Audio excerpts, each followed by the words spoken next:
पर वडोदराથી સમાચાર જ્યાં પૂર્વ વિસ્તારમાં ઘરોમાં ડ્રેનેજના પાણી ઘૂસ્યા।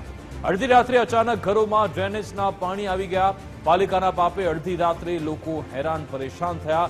જાગૃતિ મહોલ્લા દાવડાનગર સહિતના વિસ્તારની આ ઘટના જ્યાં કડકડતી ઠંડીમાં લોકો ઘરની બહાર ઊંઘવા મજબૂર થયા છે। જાગૃતિ મહોલ્લામાં છેલ્લા એક મહિનાથી ડ્રેનેજના પાણી આવી રહ્યા છે। ડ્રેનેજના દૂષિત પાણીના કારણે લોકો પોતાનું ઘર છોડવા મજબૂર થયા છે। ગંદા પાણીના કારણે એક યુવાન વ્યક્તિનું ટાઇફોઇડથી મોત થયું હતું।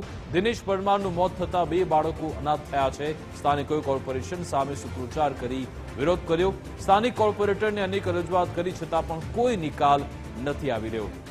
અહીંયા ઘર દીઠ 1500 થી 5000 રૂપિયા ઉઘરાવી પોતાના ખર્ચે લાઈન નખાવવામાં આવી રહી છે। કોલેરા થવાનો ભય છે અમને તો। નાના બાળકોને કહું છું ને કે એક ભાઈ મરી ગયા છે બાજુમાં, એક કેસ બગડી ગયો છતાં જો મહિનો નથી થયો અને બીજા બાળકો નાના જ છે અને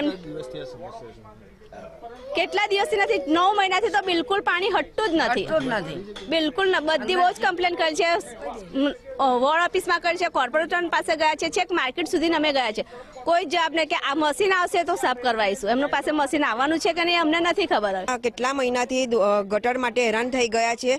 અમે બધા પાસે ગયા, માંગ્યા કે અમને ગટરનું કંઈ સુવિધા કરી આલો, તો એવું કહે છે તમારા ઘર ગટરો પર ઘર થઈ ગયા છે એટલે અમે કેવી રીતે તમારું મશીન નાખી આપીએ। તો અમે એવું પણ કહ્યું કે અમને બહારની માંગણી કરી તો અમને બહાર નાખી આપો તો અમે એનું એક બહારથી અંદરથી અમે બહાર લાવી શકશું। એના અમારી પાસે કોર્પોરેટરે પૈસા ભરાવડાયા છે અને એ વાતને પણ વરસ થઈ ગયું ભાઈ। હમણાં બેરે ગયા તો ગટર તો નાખી આપી છે, પાછો અમને ગટર તો કરી આપી પણ 2 મહિનાથી એ ભાઈ આવી નતા શક્યા। જે કોન્ટ્રાક્ટ આપ્યો છે તે હમણાં અમને ગટર કરી આપી છે પણ એનું જેના પાસે અમે આ બધું કરાવીએ છીએ એની જોડે જોઈન્ટ તો કરવા માટે જોઈશે ને પૈસા। એ પૈસા અમે પોતાના ખુદના ઘરના પૈસા કાઢીને અમે ગટર જોઈન્ટ કરાવીએ છીએ। એમાં 8-9 મહિનાથી આમ તો 5 વર્ષથી જ પાણી ડેમેજ લાઈનનું અમારો પ્રોબ્લેમ તો છે જ, પણ શું છે 9 મહિનાથી અમારે પાણી હટતું જ નથી અને અમે કોર્પોરેશનમાં કહીએ છીએ, 5 નંબરના વોર્ડમાં જઈને કહીએ છીએ કે અમને ડેમેજ લાઈનનો આવો પ્રોબ્લેમ છે તો તમે આ ગટર લાઈન આગળ નાખી આપો। પણ 500 ધક્કા ખાધા હશે અમે ત્યારે અમારી આ ગટર લાઈન આગળ આવી છે અને ગટર લાઈન બનાવી છે તે જુઓ, એક આટલો નાનો ખાડો બનાવ્યો છે। શું આ પાણી જશે ખરું? અને સોલઘરનું પાણી તો વત્તા આ વરસાદી લાઈન આવે છે ત્યારે અમારે કેળ પાણી ઉપર થઈ જાય છે ઘરમાં। જ્યારે અઠવાડિયું સુધી ઘરમાં પાણી હોય છે તો પણ કોર્પોરેટર જોવા નથી આવતા કે કોઈ પણ વિસ્તારના સાહેબો નથી જોવા આવતા। અને જ્યારે મત લેવાનો હોય છે, વોટિંગ લેવાનું હોય છે ત્યારે ઘરમાં જોઈ જઈને બતાવીએ છીએ। પ્રફુલ્લાબેન આવ્યા હતા ત્યારે જ્યારે ચૂંટાઈને આવ્યા હતા, જ્યારે એમને સીટ મળી હતી ત્યારે અમે એમને બતાવ્યું હતું કે અમારો આ પ્રોબ્લેમ છે, આ સોલ્વ કરશો। અંદર ગટરના ગોળ ચેમ્બર પર દબાણ ખૂબ જ કરેલું છે। તમે રિવ્યુ લીધો હોય કે ના લીધો પણ તમે એકવાર જોઈને તમે લઈ શકો છો કે દબાણ કરેલું છે તો એ કે અમે તોડીએ નહીં। તો મેં એમને એવું કીધું કે તમે ના તોડો ને તો અંદરથી ઘરની અંદરથી લાઈન લઈ અને તમે આગળની સાઈડ તમને 1500માં સ્કીમમાં કરી આપીએ તો તમે આગળની સાઈડથી તમે કનેક્શન લઈ લો, કારણ કે પાછળનું કિચન બનાવેલું છે। સ્વાભાવિક છે કે બિચારા મહેનત કરતા હોય તો પછી સારું ના લાગે તોડાઈ નાખીએ તો।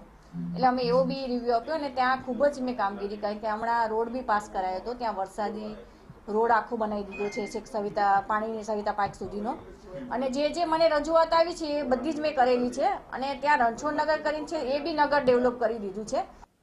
આજ અંગે તમામ જાણકારી આપશે અમારી સાથે અલ્પેશ જોડાઈ ગયા છે। અલ્પેશ, જે પ્રતિક્રિયા સામે આવી, અહીંયા એવું કહેવામાં આવી રહ્યું છે કે ભાઈ આ ગેરકાયદેસર બાંધકામ છે એટલા માટે કામ બરાબર થતું નથી, તેની સામે સ્થાનિકો એવું કહી રહ્યા છે કે ઘણા સમયથી રજૂઆત કરીને કંટાળી ગયા પરંતુ અમારી સામે જોવામાં નથી આવતું। આમાં સાચી હકીકત શું છે, સત્ય શું છે?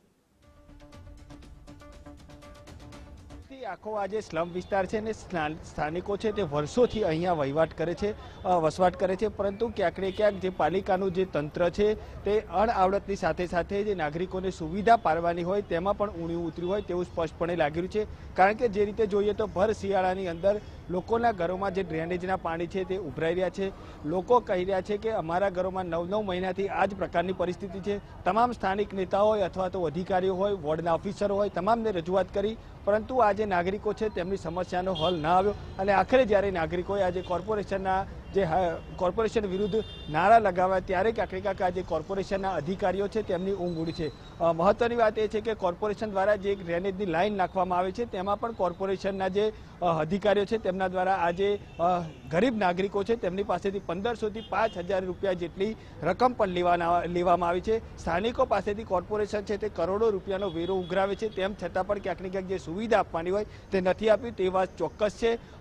જ્યારે પણ કોર્પોરેટરને પૂછવામાં આવ્યું ત્યારે કોર્પોરેટર પણ એવું કહેતા હતા કે અમારે આવો કોઈ પણ પ્રકારનો વેરો છે તે નથી ઉઘરાવ્યો, માત્ર 1500 રૂપિયા જ લીધા છે, ને જો બાકીના પૈસા કોઈએ પણ લીધા છે તો અમે પાછા અપાવીશું. એટલે ચોક્કસથી જે રીતે સવાલ પૂછવામાં આવે છે ત્યારે પૈસા પાછા આપવાની વાત કરે છે, પરંતુ મહત્વની વાત અહીંયા એ છે કે કોર્પોરેશન આ જે ગરીબ લોકો છે તેમની પાસેથી પણ પૈસા ઉઘરાવીને ત્યારબાદ જ આ લોકો છે તેમનું કામ કરે છે. કોર્પોરેશન છે તે આ જે નાગરિકો છે તેમની પાસેથી ઘરવેરો, પાણી વેરો, ડ્રેનેજ આ તમામ પ્રકારના વેરા ઉઘરાવે છે. સ્થાનિકો છે તે હવે ક્યાંક ને ક્યાંક ત્રાહિમામ છે તે પોકારી ઉઠાય છે, કારણ કે જે રીતે જોઈએ તો છેલ્લા 9 મહિનાથી આ જ પ્રકારની પરિસ્થિતિ છે અને આપણે જોયું તો એ રીતે લોકોના ઘરમાં પણ હાલ ડ્રેનેજના પાણી છે તે યથાવત છે. લોકોને જમવાનું તેમજ ઘરમાં રહેવું પણ ક્યાંક ને ક્યાંક મુશ્કેલ બન્યું છે. સતત આ વિસ્તારના લોકો છે તે કોલેરા અને ટાઇફોઇડથી બીમાર પડવાની છે તે દેખાઈ રહ્યા છે. કેટલાક લોકોના તો વિકાસ આમની અંદર મોત પણ થઈ ચૂક્યા છે. ત્યારે હવે જે પાલિકાનું જે નિષ્ઠુર તંત્ર છે તે ક્યારે જાગે છે, આ લોકોને ક્યારે આ જે ડ્રેનેજની સમસ્યા છે તેમાંથી મુક્તિ અપાવે છે તે તો આગામી સમય જ ખબર પડશે. પરંતુ ક્યાંક ને ક્યાંક વડોદરાના નેતાઓ હોય અથવા તો જે અધિકારીઓ હોય એ નાગરિકોને સુવિધા આપવામાં નિષ્ફળ નીવડ્યા છે. બિલકુલ આભાર તમામ જાણકારી આપવા બદલ.